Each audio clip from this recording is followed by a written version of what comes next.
Friends, welcome to my channel. ಮಟನಲ್ಲಿ ಡಿಫ್ರೆಂಟಾಗಿ mutton ಸುಕ್ಕ ಮಾಡೋದು ತೋರಿಸ್ತಾ ಇದ್ದೀನಿ.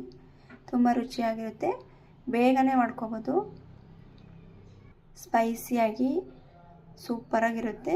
ಬನ್ನಿ ಹೇಗೆ ಮಾಡೋದು ಅಂತ ನೋಡೋಣ. ಅದಕ್ಕೂ ಮುಂಚೆ ಫಸ್ಟ್ ಟೈಮ್ ನಾನು ವಿಡಿಯೋ ನೋಡ್ತಾಯಿದ್ದೆ, ನನ್ನ ಚಾನಲ್ನ ಸಬ್ಸ್ಕ್ರೈಬ್ ಮಾಡ್ಕೊಳ್ಳಿ, ಎಲ್ಲ ವಿಡಿಯೋಸು ನೋಡ್ಬೋದು. ಬನ್ನಿ ಫ್ರೆಂಡ್ಸ್, ಯಾವ ರೀತಿ ಮಾಡೋದು ಅಂತ ನೋಡೋಣ. 2 ಸ್ಪೂನ್ ಆಗುವಷ್ಟು ಜೀರಿಗೆ ಸೇರಿಸ್ತಾ ಇದ್ದೀನಿ. 2 ಸ್ಪೂನ್ ಆಗುವಷ್ಟು ಧನಿಯಾ ಸೇರಿಸ್ತಾ ಇದ್ದೀನಿ. ಡ್ರೈ ರೋಸ್ಟ್ ಮಾಡ್ಕೋಬೇಕು. 1 ಸ್ಪೂನ್ ಆಗುವಷ್ಟು ಕಾಳು ಮೆಣಸು, ನಂತರ ಖಾರಕ್ಕೆ 6 ಹಸಿಮೆಣಸಿನಕಾಯಿ ಸೇರಿಸಿದ್ದೀನಿ. ಈಗ ಇದನ್ನ ಡ್ರೈ ರೋಸ್ಟ್ ಮಾಡ್ಕೋಬೇಕು. ನಂತರ ನಾನಿಲ್ಲಿ 1 ಬ್ಯಾಡಗಿ ಮೆಣಸಿನಕಾಯಿ ಹಾಕ್ಕೊಂಡು ಡ್ರೈ ರೋಸ್ಟ್ ಮಾಡ್ಕೋತಾ ಇದ್ದೀನಿ. ಮಿಕ್ಸಿಗೆ ಹಾಕ್ಕೊಂಡು ಮೆಲ್ಲಿಗೆ ಪೌಡರ್ ಮಾಡ್ಕೋಬೇಕು.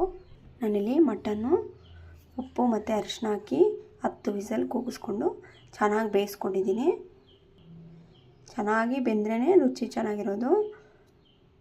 ಒಂದು ಕಡಾಯಿಗೆ ಎಣ್ಣೆ ಹಾಕ್ಕೋತಾ ಇದ್ದೀನಿ, 4 ಸ್ಪೂನ್ ಆಗೋಷ್ಟು. ನಂತರ ಈರುಳ್ಳಿ ಹಾಕ್ಕೋತಾ ಇದ್ದೀನಿ. ಈರುಳ್ಳಿ ಚೆನ್ನಾಗಿ ಫ್ರೈ ಮಾಡ್ಕೋಬೇಕು. ಗೋಲ್ಡನ್ ಕಲರ್ ಬರೋವರೆಗೂ ಫ್ರೈ ಮಾಡ್ಕೋಬೇಕು.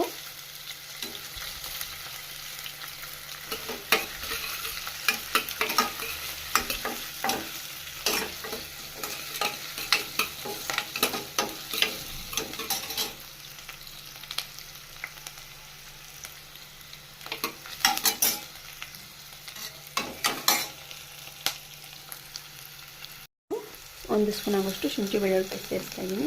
ಫ್ರೈ ಮಾಡ್ಕೋಬೇಕು. ನಂತರ ಟೊಮೊಟೊ ಸೇರಿಸ್ತಾ ಇದ್ದೀನಿ. ನಾನು 2 ಟೊಮೊಟೊ ಸಣ್ಣದಾಗಿ ಕಟ್ ಮಾಡಿ ಹಾಕ್ಕೊಂಡಿದ್ದೀನಿ.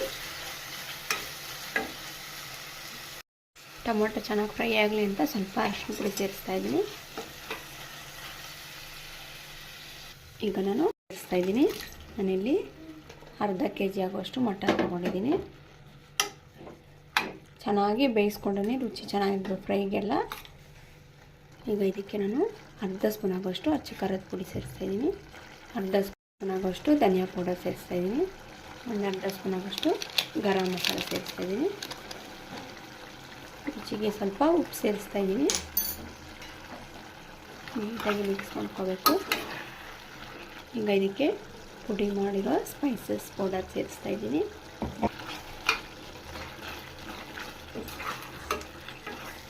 ಈಗ ಅದಕ್ಕೆ ಸ್ವಲ್ಪ ಕರಿಬೇವು ಹಾಕ್ಕೋತಾ ಇದ್ದೀನಿ. ನೀಟಾಗಿ ಮಿಕ್ಸ್ ಮಾಡ್ಕೋಬೇಕು. ಲಿಡ್ ಕ್ಲೋಸ್ ಮಾಡ್ಕೊಂಡು 1 2 ನಿಮಿಷ ಬೇಯಿಸ್ಕೊಳ್ಳೋಣ. ನೋಡಿ ರೆಡಿಯಾಗಿದೆ. ಈಗ ಸರ್ವ್ ಮಾಡ್ಕೊಳ್ಳೋಣ. ತುಂಬ ಚೆನ್ನಾಗಿರುತ್ತೆ. ಮಟನಲ್ಲಿ ಡಿಫ್ರೆಂಟಾಗಿ ಸುಕ್ಕ ಮಾಡಿಕೊಂಡ್ರೆ ಬೇಗನೆ ಖಾಲಿ ಆಗುತ್ತೆ, ಎಲ್ಲ ಇಷ್ಟಪಟ್ಟು ತಿಂತಾರೆ. ಬನ್ನಿ ಈಗ ಸರ್ವ್ ಮಾಡೋಣ. ಈಗ ನೋಡಿ ನಾನು ಪ್ಲೇಟ್ಗೆ ಸರ್ವ್ ಮಾಡ್ತಾಯಿದ್ದೀನಿ. ನೋಡಿದ್ರಲ್ಲ ಫ್ರೆಂಡ್ಸ್, ಮಟನ್ ಸುಕ್ಕ ರೆಡಿಯಾಗಿದೆ. ನೀವು ಸಹ ಟ್ರೈ ಮಾಡಿ, ತುಂಬ ರುಚಿಯಾಗಿರುತ್ತೆ. ನೀವು ಹೇಗೆ ಮಾಡಿದ್ದೀರ ಅಂತ ಕಾಮೆಂಟ್ ಮಾಡಿ. ನನ್ನ ವಿಡಿಯೋಗೆ ಒಂದು ಲೈಕ್ ಮಾಡಿ. Thank you friends.